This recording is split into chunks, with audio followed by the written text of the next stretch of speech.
Greetings, people of the interwebs. Jake here, and welcome to another episode of Reviews over Brews. So, for those of you who have not watched the previous episodes, or this is your first video here on the channel, the way this works is basically I review something, whether it be comic, book, a movie, TV show, album, whatever it may be, over my brew of choice. So, with that out of the way, I'm sure you all can tell by the title of this video, I'm reviewing Season 2 of House of the Dragon. So, obviously, by the time of this recording and by the time this is released, the finale of Season 2 has already been out. That was last week.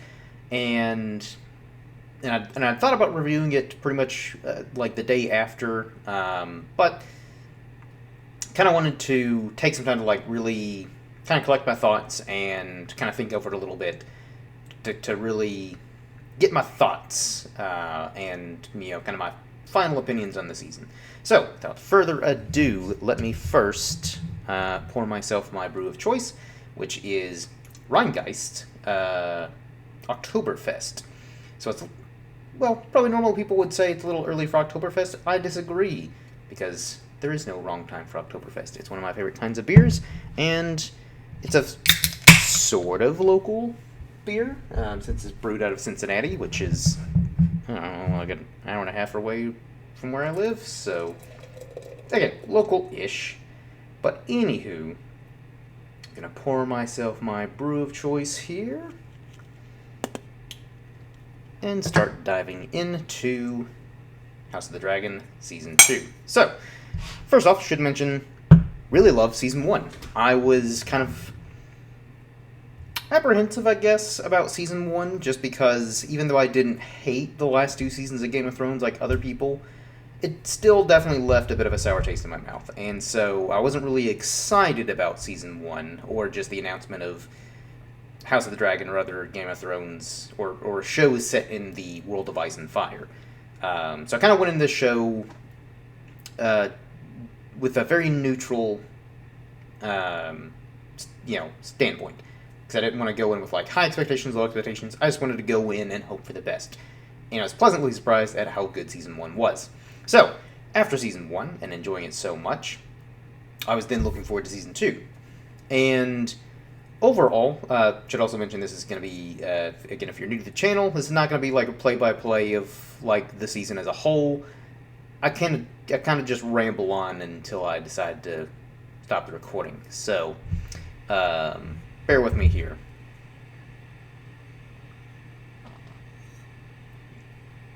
So anywho, Season 2. Let's dive in.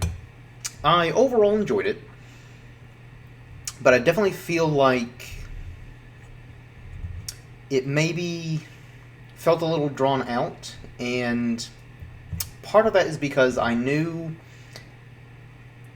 So again, House of the Dragon is not based on a book in the same way that the Game of Thrones series is, because the Game of Thrones is based on the series of books that George Martin wrote, whereas Fire and Blood is less of a narrative structure and more of just a kind of chronicling of Westerosi history, and it's written from the perspective of the Maesters.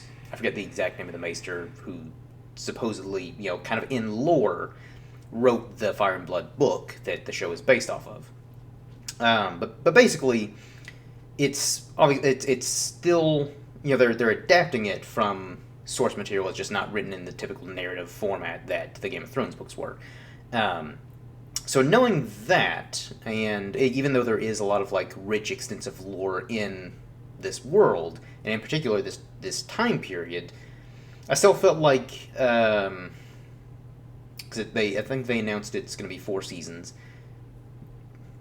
but I kind of feel like this series could easily have just been 2 really solid seasons of say 10, 12 episodes, or even 3, but maybe 3 seasons of 6 to 8 episodes. So that way you streamline the story, you're not really having a whole lot of filler, and this show, or this season, definitely had some highlights, getting to see the dragons in action, even though it was in small portions compared to what I imagine we're going to see in Season 3 and 4. It still kind of felt like this season overall was filler, That being said, though, it was really well written filler and incredibly acted. Like the production value, I don't think anybody will disagree, is not fantastic. Because again, like costuming, the sets, the locations, the special effects for like the dragons and the battle sequences and stuff like that are all, I don't think anybody will have any complaints about that.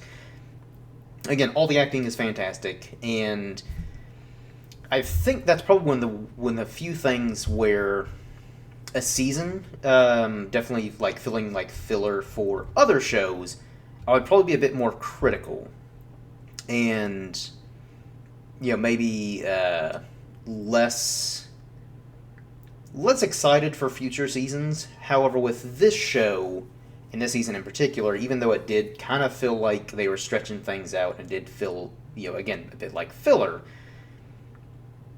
where I'm kind of more optimistic about season 3 and 4 is I'm hoping that this season was intentionally kind of made to be at like a bit of a slower pace and really just ramp up until season 3, and then that's when all hell's going to break loose, where just tons of action, a lot more, I assume probably some character deaths, because I know of 2 big character deaths that happen in the lore, and I actually thought there was a chance we would see that in this season. I won't spoil it for those of you who want to go in without any, expectations or any information. But I suspect those 2 deaths will probably happen sometime next season.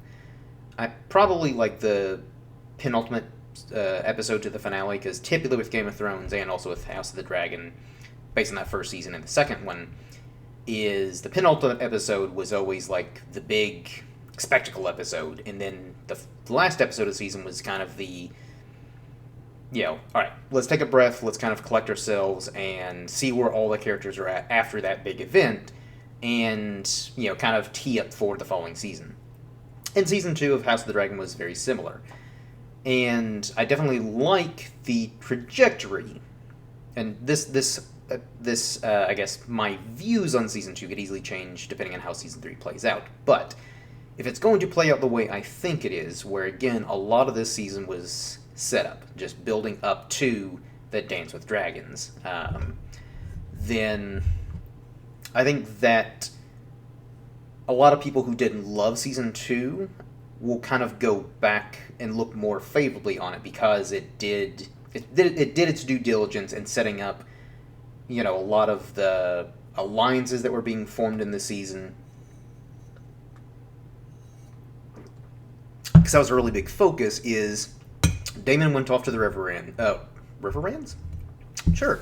Riverlands, to Harrenhal specifically, because that's the largest castle in all of Westeros. And that would be his base of operations to essentially muster the Riverlands. And I definitely liked his kind of little side quest, even though, again, I felt like it was a little drawn out. Like, that could have easily been told in, a single episode where you're just focusing on Daemon and Harrenhal, or, 2 episodes where you're kind of focusing on Daemon, but still going back and forth with the other characters. But digressing, all that to say, I do like the development that came out of Daemon, especially in that last episode, where, he kind of saw that prophetic vision, seeing Dany, seeing the White Walkers. Because I think for him, that was his moment of realizing, okay, I'm not a major player in this world. I'm just a single, cog in the wheel of the grander scheme of what's to take place. And so it's kind of like this humbling moment for him. Because Daemon, for me, is he's one of my favorite characters, even though half the time I kind of hate him for his decisions. But that's also how George Martin described Daemon, is, even in the world, at this time period, half of Westeros loved and admired Daemon, the other half despised him. And I think we got a good mix of that throughout the second season, is, he shows up in Harrenhal and basically has his sword drawn and declares, all right, Harrenhal is mine now. And Lord Strong is just kind of like, yeah, good on you, man. Because there was no there's no resistance at all, and I think that even surprised Damon. So he takes Harrenhal, and originally he's kind of wanting to claim it for himself, and then after like the series of like dreams and stuff like that, and kind of having the witch woman, I forget her name, almost kind of being like this spiritual guide for him. But that whole thing of like the way he treated like some of the in particular Oscar Tully, the young lord, which really loved when Oscar came back with the River Lords, and basically, I mean the gall to basically call Damon out and be like, yeah, this guy's kind of a dick, but we pledged ourselves to Rhaenyra, and as long as Damon is with Rhaenyra, then we're with him too. But also did kind of have him, pay for his transgressions that he caused in the Riverlands between House Bracken and House. Oh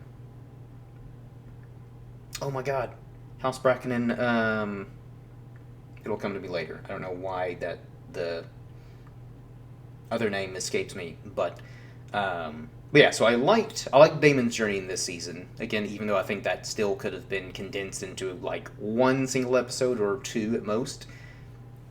But I also like the struggle of Rhaenyra too, where she's very much aware that she kind of has, even though she has the naval advantage and the dragon advantage, she doesn't have the riders to essentially equate to being an actual advantage.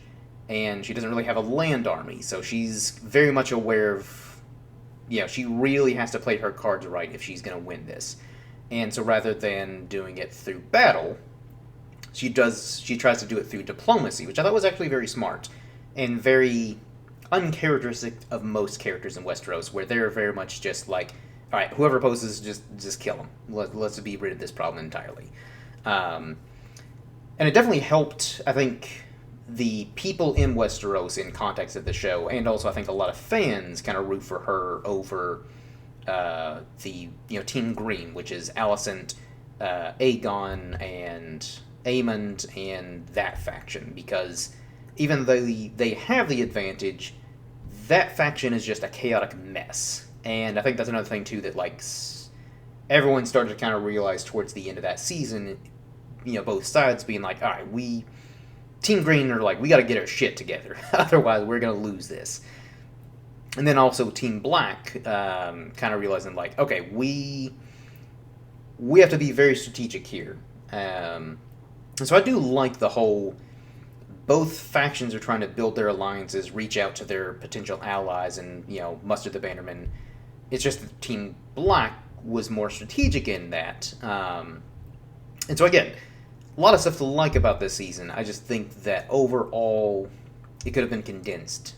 But it still had a lot of highlights, and even though there were some flaws, to me, the biggest flaw with this season is just that, again, I feel like it was drawn out a little bit. And also, I guess, a bit of a nitpick is, with Season 1, I really loved Viserys and Paddy Considine's portrayal. Like, he knocked it out of the park, and I think it's criminal that, as far as I'm aware, I don't think he was nominated for any Emmys.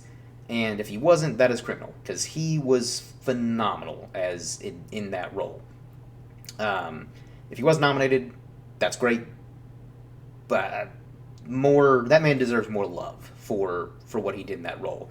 And after he died, though, Season 2, I don't think had a strong character, as strong a character as Viserys. Because at least with the Game of Thrones, after Ned died, who was kind of the main character in the books and the show, after he died, there were characters that kind of rose up and helped fill the void of Ned Stark. And in the show, of Sean Bean and his presence. Whereas I feel like in the show, Season 2, there wasn't a character that filled that void as much, and I don't think that's any fault to like the actors of the writing or anything like that. I think a lot of that is just, again, Paddy Considine just killed it in that role. And also, I think maybe part of it too is like the characters themselves weren't as,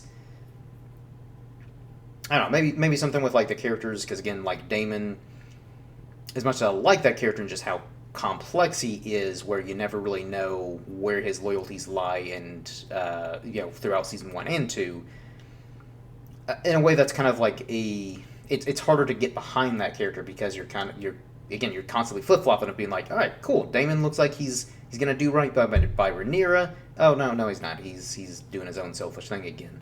Until the end, then it's like, okay, now I think I can fully get behind this character.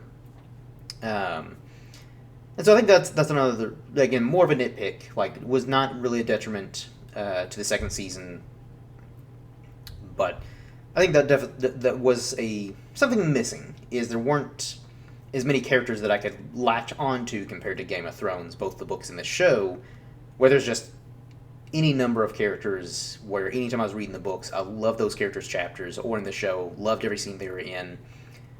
And again, not to say that I disliked any of the portrayals or any of the characters in House of the Dragon, but there's just,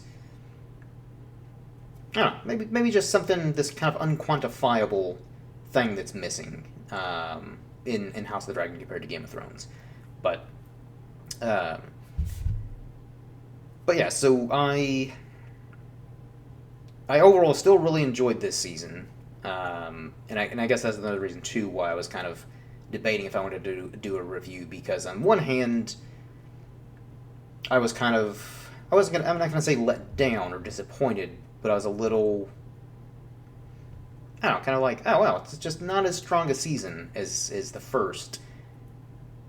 But on the other hand, after I've kind of reflected, I think I enjoyed it more than after that initial finale, where I was kind of hoping for like a more eventful season, because that first season was very eventful, and again, every single season of Game of Thrones, even the weaker ones, were still very, very eventful. But after I've kind of reflected and thought about it a bit more, I kind of look on it a little bit more favorably. But I still think a lot of my opinions on season 2 are very contingent upon season 3. Because if season 3 delivers, I think me and other people who again weren't as high on season 2 as season 1 will look back more favorably on season 2. But if season 3 kind of feels like they're also drawing it out, like stretching the material thin, like season 2 did, then I think it's a little more on shaky ground for a lot of people, and then season 4 just has to really knock it out of the park. Because even though there is another spin-off show based on the Hedge Knight novellas that George Martin wrote, that I think comes out next year, if I'm not mistaken, I still think a lot of the kind of continued story set in Westeros are kind of contingent on this continued success of House of the Dragon. And then if the Hedge Knight is good, or whatever that series is called, if that's good, then I think there's a chance that we'll still keep seeing more and more stories set in Westeros, which, I'm sure HBO wants, because that's their flagship series after Game of Thrones, is pretty much anything set in Westeros. But I'll say there's still an appetite for that. And George Martin has established a pretty rich tapestry of lore and history to, pull from. Maybe not as much as, Tolkien and the Silmarillion, but that's a whole other conversation. But I still think that if Season 3 is kind of lukewarm, and if the Hedge Knight series is kind of similar, then I'd say we'll probably still get Season 4 of House of the Dragon to kind of wrap that story up. But then I think the future of, any future Westeros series for HBO are gonna be a bit more kind of up in the air, if they'll continue more of these spin-offs that they've announced or kind of tentatively announced, or maybe they'll just kind of cut their losses and be like, all right, we did 8 seasons of Game of Thrones, we did 4 seasons of House of the Dragon, we did 1 season of the Hedge Knight. We did plenty of stories set in Westeros. Let's just kind of give it a break and maybe revisit in a few years. But those are my overall thoughts on Season 2. Again, and I guess I'm glad that I kind of took a week to kind of mull it over. Cause I'd say my initial review would have been a little bit more negative. Still overall, like, again, would have enjoyed it, but I think it would have skewed more towards negative rather than, again, I look a bit more favorably on it. And my criticisms are more nitpicks than I think I would have had more complaints on that initial review. But anyways, that wraps up this review over Brews. Hopefully you have enjoyed. Let me know your thoughts. Did you like Season 2 of House of the Dragon, or are you very much of the mind that, yeah, it felt very stretched out and maybe kind of dampened your excitement for Season 3? Or maybe, by the way, by the finale, that got you more excited for Season 3, because, again, they really are teeing it up for a big, epic battle for next season. So, hopefully you enjoyed this video, and do usual YouTube-y stuff of liking, commenting, subscribing. Check out my other videos, the Pacey Pell podcast. It's been a lot of fun, so go check those out, and, yeah, give me your thoughts below. And until next time, everyone, cheers.